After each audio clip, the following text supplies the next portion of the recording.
Յուքոմը և Արևորդի բնապահպանական հասարակական կազմակերպությունը համատեղելով իրենց ջանքերը Հայաստանում էկոլոգիական մշակույթի զարգացման գործում բնապահպանական և կրթական միջոցառումներ էին կազմակերպել Վայրի բնության և մշակութային արժեքների պահպանման հիմնադրամի Ուրցաձորի անտառակայանում։ Բնությանն ենք շատ մոտ լինում։ Հիմա իմ մթնոլորտը ավելի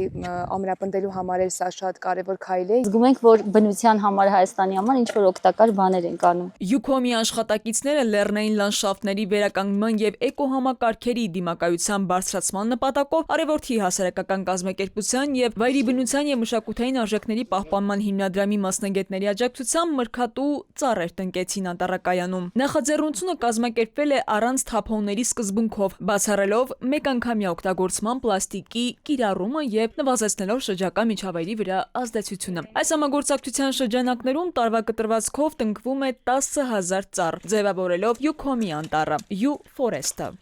Մենք պատրաստում ենք մեր աշխատակազմին իրենց մասնակից դարձնելով այսպիսի միջոցառումների, որ իրենց մտածելակերպը եւս զարգանա այդ ուղղությամբ, իրենք կշփվեն հողի հետ, կշփվեն բնության հետ, կտեսնան թե ինչքան մաքուր է եւ մաքուր պետք է լինի բնությունը եւ իրենց մտածելակերպը տարի առ տարի կսկսի ավելի զարգանա։ Միջոցառման կրթական հատվածը ներառում էր էկոգյուղի մոդելավորման աշխատարան, որն անցկացվեց Արևորդի հասարակական կազմակերպության կողմից Gaia Education միջազգային ցանցի մեթոդաբանությամբ։ Ինտերակտիվ աշխատարանի ընթացքում Յուքոմի թիմը ուսումնասիրել է կայուն զարգացման սկզբունքները էկոլոգիական, սոցիալական, տնտեսական, մշակութային և կառավարման տեսանկյուններից։ Սա օգնում է թե կայուն տեսանկյունից հասկանալ կազմակերպության ներսում ինչ խնդիրներ կան, հասկանալ ինչ առավելություններ կան, ժամերի ընթացքում մտորել այս ամեն ինչի շուրջ եւ հասկանալ որպես թիմ ինչ կարող են իրենք անել ավելի կայուն, ավելի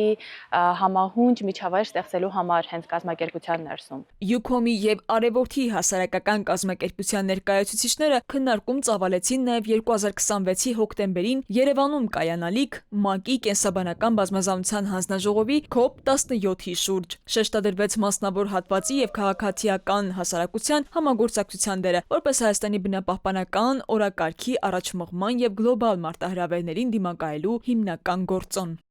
Քնարիկ Պետրոսյան, ժամը լրատվական։